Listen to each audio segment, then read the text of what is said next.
भारतीय जीवन बीमा निगम से जुड़ी एक बड़ी धोखाधड़ी के मामले में पुलिस ने तत्परता दिखाते हुए आरोपी को गिरफ्तार कर लिया है। इस संबंध में गुरुवार को घाटशिला थाना परिसर में प्रशिक्षु आईपीएस सह थाना प्रभारी ऋषभ त्रिवेदी ने प्रेस वार्ता आयोजित कर विस्तृत जानकारी दी। प्रेस वार्ता को संबोधित करते हुए प्रशिक्षु आईपीएस ने बताया कि एलआईसी के घाटशिला शाखा के पूर्व प्रबंधक मणिशंकर प्रसाद द्वारा लिखित शिकायत दर्ज कराई गई थी। शिकायत के आधार पर पुलिस ने जांच शुरू की और आरोपी राकेश कुमार सिंह ने एलआईसी पॉलिसी धारक मुकेश कुमार की सहमति के बिना उसकी पॉलिसी को जुगसलाई से घाटशिला शाखा स्थानांतरित करवा दिया। इसके बाद फर्जी हस्ताक्षर कर 6 लाख रुपए का ऋण लिया और 3 से 4 दिनों में इस राशि का गबन कर लिया। उन्होंने कहा कि मामले की जानकारी मिलते ही पुलिस ने त्वरित कार्रवाई करते हुए आरोपी को गिरफ्तार कर लिया। इस प्रकरण में आरोपी के खिलाफ भारतीय दंड संहिता की धारा 420, 467, 468 और 471 के तहत मामला दर्ज किया गया है। पुलिस पूछताछ में आरोपी ने अपना अपराध स्वीकार कर लिया है। प्रशिक्षु आईपीएस ऋषभ त्रिवेदी को 12 मार्च को इस मामले में जुड़ी एक गुप्त सूचना प्राप्त हुई कि अभियुक्त बिरसा नगर में हार्डवेयर का बिजनेस चला रहा है, जिसके आधार पर पुलिस टीम का गठन किया गया। इस टीम का नेतृत्व पुलिस निरीक्षक मधुसूदन डे ने किया। छापामारी दल में एसआई प्रेम कुमार निषाद, गौतम कुमार, एएसआई मोहन उराव और बिरसा नगर पुलिस के सहयोग से कार्रवाई की गई। प्रशिक्षु आईपीएस ने बताया कि पुलिस पूरे मामले की गहन जांच कर रही है ताकि इस प्रकार के अन्य फर्जीवाड़ों का भी खुलासा किया जा सके। आरोपी राकेश कुमार सिंह को न्यायालय में प्रस्तुत कर आगे की कानूनी कार्रवाई की जा रही है। घाटशिला थाना कांड संख्या 8423 का उद्भेदन करते हुए अभियुक्त राकेश कुमार सिंह को गिरफ्तार किया गया है। इनके अगेंस्ट धारा 420, 467, 468 और 471 का मुकदमा लिखाया गया। यह मामला कुछ इस प्रकार है कि भारतीय जीवन बीमा निगम के घाटशिला शाखा के पूर्व शाखा प्रबंधक श्री मणिशंकर प्रसाद के द्वारा एक शिकायत दर्ज कराई गई।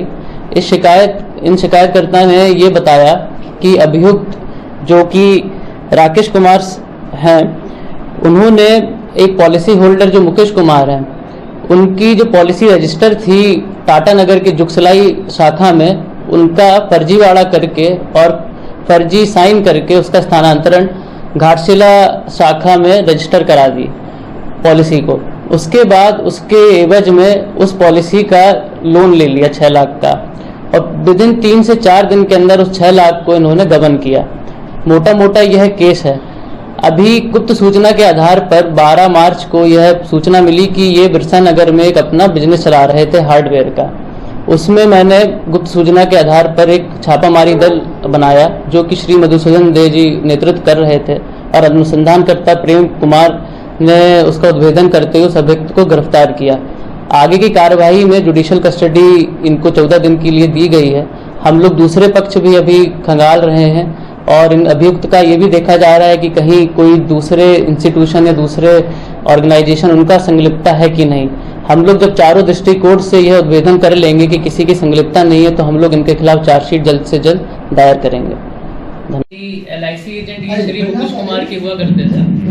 उन्होंने उनका कागज था और एलआईसी का जो पॉलिसी का हस्तांतरण था, वो किसी एलआईसी के अंदरूनी जो एम्प्लॉई हैं उनका किसी के समर्थन पे ऐसा मुझको प्रतीत होता है कि उनका मुकेश कुमार का नाम लिख के उन्हीं का साइन करके किसी की अनुमति के साथ उसका स्थानांतरण इधर करवाया। उसके बाद हम लोग ने जांच के क्रम में यह पाया कि एसबीआई में खाता ऑलरेडी ये पहले से चल रहा था और वो मुकेश कुमार के ही नाम था।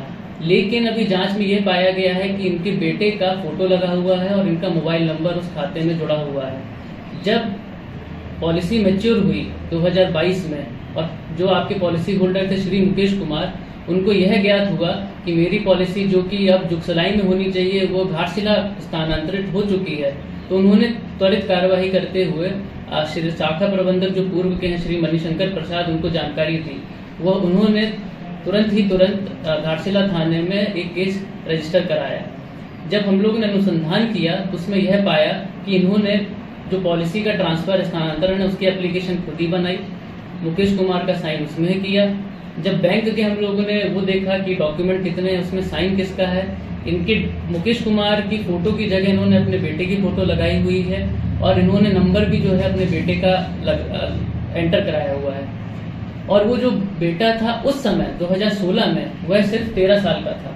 तो इस अभी तक चारों दृष्टिकोण से हम लोग को यह ज्ञात हुआ है कि पूरा ही पूर्णतः इन्वॉल्वमेंट इनका है।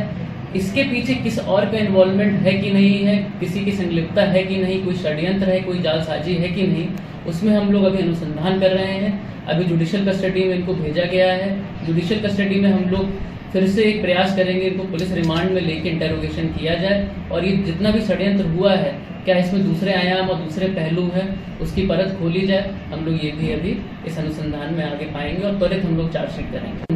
होली और रमजान को लेकर शांति व्यवस्था बनाए रखने के उद्देश्य से गुरुवार को घाटशिला पुलिस द्वारा फ्लैग मार्च निकाला गया। प्रशिक्षु आईपीएस सह थाना प्रभारी ऋषभ त्रिवेदी के नेतृत्व में हुए इस मार्च में प्रशासनिक व पुलिस अधिकारी शामिल रहे। फ्लैग मार्च घाटशिला थाना से निकला और मुख्य सड़कों से होते हुए पुनः थाना पहुंचा, जिसमें कार्यपालक दंडाधिकारी अमन कुमार, घाटशिला के अंचल अधिकारी निशांत अंबर, पुलिस निरीक्षक मधुसूदन डे समेत बड़ी संख्या में पुलिस बल मुस्तैद थे। इस दौरान पुलिस ने आम जन से शांति और सौहार्दपूर्ण माहौल में त्योहार मनाने की अपील की। मौके पर प्रशिक्षु आईपीएस ऋषभ त्रिवेदी ने कहा कि किसी भी प्रकार की अफवाहों पर ध्यान न दें और यदि कोई संदिग्ध गतिविधि नजर आए तो तुरंत पुलिस को सूचित करें। प्रशासन द्वारा संवेदनशील इलाकों पर विशेष निगरानी रखी जा रही है ताकि पर्व शांतिपूर्ण माहौल में संपन्न हो सके। घाटशिला थाना क्षेत्र के दाहीगोडा सर्कस मैदान के समीप रेलवे ट्रैक पर कार्य कर रहे कीमेन की मालगाड़ी की चपेट में आने से मौत हो गई। मृतक की पहचान मुसाबनी थाना क्षेत्र के बेनाशोल निवासी बुद्धूराय बेसरा 52 वर्षीय के रूप में हुई है। जानकारी के अनुसार सुबह 7:30 बजे के करीब वे रेलवे ट्रैक की तीसरी लाइन पर कार्य कर रहे थे, तभी ट्रेन की चपेट में आ गए और मौके पर ही उनकी मौत हो गई। घटना की सूचना मिलते ही घाटशिला पुलिस व रेल पुलिस तथा समाजसेवी कालीराम शर्मा मौके पर पहुंचे और शव को कब्जे में लेकर पोस्टमार्टम के लिए घाटशिला अनुमंडल अस्पताल भेज दिया। मृतक बुद्धूराय बेसरा के भाई धानु बेसरा ने बताया कि बुद्धूराय अपने पीछे पत्नी बासो बेसरा, पुत्र अंकित बेसरा और पुत्री याबी बेसरा को छोड़ गए हैं। घाटशिला के लालडी स्थित माटीकला भवन में गुरुवार को कुंभकार प्रगतिशील समिति के संस्थापक सदस्य कुमुद रंजन भगत की तृतीय पुण्यतिथि पर श्रद्धांजलि सभा आयोजित की गई। इस अवसर पर उपस्थित लोगों ने उन्हीं के योगदान को याद करते हुए भावभीनी श्रद्धांजलि अर्पित की। मौके पर समिति के अध्यक्ष विधायक प्रतिनिधि जगदीश भगत ने श्रद्धांजलि अर्पित करते हुए कहा कि कुमुद रंजन भगत न केवल माटीकला भवन के संस्थापक सदस्य थे बल्कि एक शिक्षाविद भी थे। उन्होंने नारी शिक्षा को बढ़ावा देने में अहम भूमिका निभाई। पोटका प्रखंड के काली कापुर गांव निवासी कुमुद बाबू उच्च विद्यालय के प्रधानाध्यापक के पद पर आसीन रहे और शिक्षा के क्षेत्र में महत्वपूर्ण योगदान दिया। सभा में उनकी तस्वीर पर माल्यार्पण कर श्रद्धांजलि दी गई और 2 मिनट का मौन रखा गया। उपस्थित लोगों ने उनके व्यक्तित्व और कृतित्व पर प्रकाश डालते हुए कहा कि समाज में शिक्षा के प्रति उनके योगदान को कभी भुलाया नहीं जा सकता। मौके पर रामचंद्र पाल, विजय पाल, सुभाष पाल, अनूप कुमार भगत, राजश्री भगत, जयश्री पाल, उत्तम दास, काजल डॉन, सुखलाल हांसदा, अशोक साव, अमलान रॉय, चंचल कुमार पाल समेत बड़ी संख्या में लोग उपस्थित रहे। आज हम लोग जिसके मनाने यहाँ पर सही माने में जो समाज में कुछ ऐसे लोगों के द्वारा जो काम किया जाता है उसको याद करना बहुत ही जरूरी रहता है। नहीं तो आने वाला समय जो लोग अच्छे काम करेंगे उसको कोई याद रखने वाला भी नहीं। विद्यालय शिक्षा लिए थे रामकृष्ण मिशन बिष्टुपुर से, वहाँ से मेट्रिक पास करने के बाद वो कोऑपरेटिव कॉलेज से अपना BA आर्ट्स इंग्लिश और ज्योग्राफी लेकर के ग्रेजुएशन कंप्लीट किए। उसके बाद सिद्धगोड़ा टाटा वास्का विज्ञान हाई स्कूल में अपना शिक्षक के रूप में, सहायक शिक्षक के रूप में योगदान किए। वहाँ पर वो 65 से 95 तक अपना योगदान दिए इंग्लिश और ज्योग्राफी टीचर। उसके बाद 95 में उनका ट्रांसफ़र हो गया KB हाई स्कूल बोरकिला। वहाँ पर प्रधानाध्यापक पद में रहते हुए जनवरी 1999 में वहाँ से सेवानिवृत्त हुए। उनका सोच यही था कि समाज को आगे बढ़ाने के लिए आदमी को क्या शिक्षित होना जरूरी है। शिक्षा के विकास से ही समाज को हम लोग आगे, समाज क्या परिवार को हम लोग आगे बढ़ा सकते हैं। अगर परिवार के सभी अगर शिक्षित होंगे तो परिवार लेकर के समाज बनता है। আজকে এটা তৃতীয় পুণ্যতিথি। তো বাবা যে ছিলেন সত্যিকারই আলাদা রকমের ছিলেন, আদর্শ। উনি অনেক মেহনতিও ছিলেন, পরিশ্রমী।